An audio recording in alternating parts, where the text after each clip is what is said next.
বিশ্বরাজনীতির অঙ্গনে নতুন করে আলোচনায় এসেছে পাকিস্তান ও সৌদি আরবের প্রতিরক্ষা সহযোগিতা। সাম্প্রতিক সময়ে উভয় দেশের মধ্যে একটি নতুন প্রতিরক্ষা চুক্তি নিয়ে জল্পনা কল্পনা শুরু হয়েছে। প্রশ্ন উঠেছে, এই চুক্তির আওতায় কি পাকিস্তান সৌদি আরবকে পারমাণবিক সুরক্ষা দেবে? দীর্ঘদিন ধরেই পাকিস্তান ও সৌদি আরবের মধ্যে ঘনিষ্ঠ কূটনৈতিক ও সামরিক সম্পর্ক রয়েছে। জ্বালানি খাতে সৌদি বিনিয়োগ যেমন পাকিস্তানের জন্য গুরুত্বপূর্ণ, তেমনি প্রতিরক্ষায় পাকিস্তানের অভিজ্ঞতা সৌদি আরবের কাছে মূল্যবান। আন্তর্জাতিক বিশ্লেষকরা বলছেন, সৌদি আরব মধ্যপ্রাচ্যে ইরান ও অন্যান্য প্রতিদ্বন্দ্বী দেশের সঙ্গে উত্তেজনাপূর্ণ পরিস্থিতি মোকাবিলা করছে। এই প্রেক্ষাপটে পাকিস্তানের সামরিক সহায়তা তাদের কৌশলগত নিরাপত্তার জন্য অত্যন্ত গুরুত্বপূর্ণ হয়ে উঠতে পারে। পাকিস্তান বিশ্বের একমাত্র মুসলিম পারমাণবিক শক্তিধর রাষ্ট্র।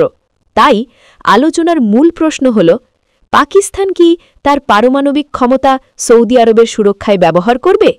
যদিও পাকিস্তানের পক্ষ থেকে এখনও আনুষ্ঠানিকভাবে কিছু বলা হয়নি, তবে প্রতিরক্ষা বিশেষজ্ঞরা মনে করেন এটি সরাসরি অস্ত্র হস্তান্তরের বিষয় নয়, বরং এটি হতে পারে নিরাপত্তা আশ্বাস, গোয়েন্দা তথ্য বিনিময় কিংবা প্রযুক্তিগত সহায়তার রূপে। কিছু পশ্চিমা পর্যবেক্ষকের মতে, সৌদি আরব যদি ভবিষ্যতে নিজস্ব পারমাণবিক কর্মসূচি এগিয়ে নিতে চায়, তবে পাকিস্তান সেই যাত্রায় গুরুত্বপূর্ণ সহযোগী হয়ে উঠতে পারে। তবে আন্তর্জাতিক চাপ, বিশেষ করে যুক্তরাষ্ট্র ও জাতিসংঘের কঠোর নজরদারির কারণে বিষয়টি এখনও সংবেদনশীল। এই মুহূর্তে যা স্পষ্ট তা হল, নতুন প্রতিরক্ষা চুক্তি দুই দেশের সম্পর্ককে আরও শক্তিশালী করবে। এটি সৌদি আরবকে মধ্যপ্রাচ্যের নিরাপত্তায় নতুন এক মাত্রা দেবে এবং পাকিস্তানের জন্য অর্থনৈতিক ও কূটনৈতিক সুবিধা বয়ে আনবে। তবে পারমাণবিক সুরক্ষা প্রসঙ্গে এখনও রহস্য রয়ে গেছে।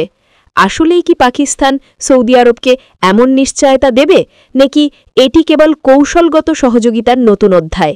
তা জানতে হলে বিশ্বের চোখ এখন ইসলামাবাদ ও রিয়াদের পরবর্তী ঘোষণার দিকেই থাকবে।